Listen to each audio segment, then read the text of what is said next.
વડોદરાની અટલાદરા નગર પ્રાથમિક શિક્ષણ સમિતિની ડૉક્ટર શ્યામા પ્રસાદ મુખર્જી કુમાર કન્યા હિન્દી શાળા ખાતે કન્યા કેળવણી મહોત્સવ અને પ્રવેશ ઉત્સવ અંતર્ગત કાર્યક્રમ યોજાયો હતો। આ પ્રસંગે શાળાના વિદ્યાર્થીઓ દ્વારા સરસ ગીત પર પરફોર્મ કરવામાં આવ્યું હતું। શાળામાં અભ્યાસ કરતા બાળકોને કીટ આપવામાં આવી, સાથે જે બાળકોએ સારું પરફોર્મ કર્યું હતું તેઓને સર્ટિફિકેટ આપવામાં આવ્યા હતા।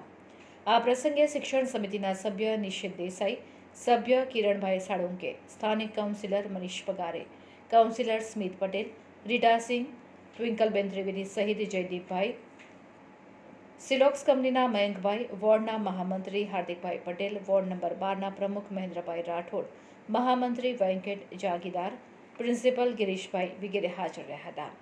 આ તમામ મહેમાનો દ્વારા બાળકોને કીટ અને સર્ટિફિકેટ એનાયત કરવામાં આવ્યા હતા।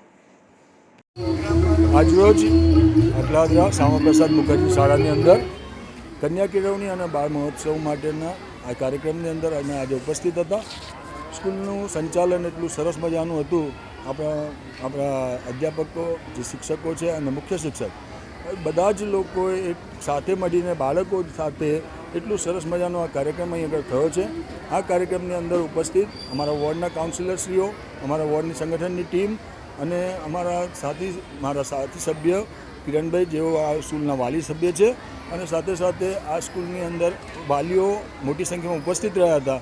આજના કાર્યક્રમનો માટે આ સ્કૂલના દરેક પ્રિન્સિપાલને હું ખૂબ આવકારું છું, અને આજના દિવસે આ બાળકોને આવકારતા એમનું ભવિષ્યમાં ખૂબ સારા કામ કરે, ખૂબ આગળ વધે, અને સન્માનીય નરેન્દ્રભાઈ મોદી સાહેબે જે 21 વર્ષ પહેલાં આ બાળ પ્રવેશોત્સવ ચાલુ કર્યો હતો, એ પ્રવેશોત્સવને ખરેખર અર્થમાં આજના દિવસે આજે જોઈ શકાય છે કે આ શાળાની અંદર એડમિશન લેવા માટે લાઈનો લાગે છે।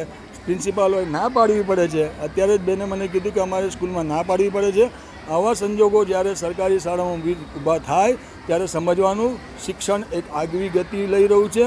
આ સરકારી શિક્ષણ એ એટલું મહત્ત્વનું થઈ રહેશે આવતા દિવસોમાં કે એક સ્કૂલમાં આવી રીતે લાઈન લાગશે અને કદાચ અમારી સ્કૂલોએ ના પાડવી પડે એવી પરિસ્થિતિઓ ઊભી થશે। આજે આ સ્કૂલની અંદર 9મું અને 10મું ધોરણ પણ શરૂ થઈ ગયું છે। આવનાર દિવસોમાં આનાથી આગળ વધવાની અમારી પૂરેપૂરી પ્રયત્ન છે।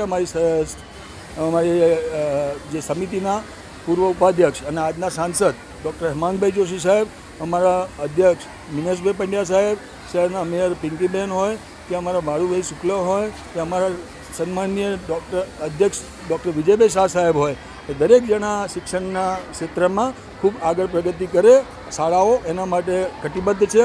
અમારી સમગ્ર ટીમ શિક્ષણ સમિતિને આના માટે કટિબદ્ધ છે। આજના દિવસે અમે લોકો એક જ નેમ લઈને જઈએ છીએ કે આવનાર દિવસોમાં શિક્ષણ સમિતિની દરેક શાળાઓમાં આવી લાઈનો લાગે અને આવા અમારા માટે કાર્યક્રમો થતા રહે અને અમને આવકારતા રહે, એના માટે ખૂબ આભાર। સમગ્ર ટીમનો આભાર માનું છું, અને બાળકો જેઓએ આ સંચાલન કર્યું છે એ બાળકોનો પણ આજના દિવસે ખૂબ આભાર માનું છું। આભાર। વંદે માતરમ, અસ્તુ।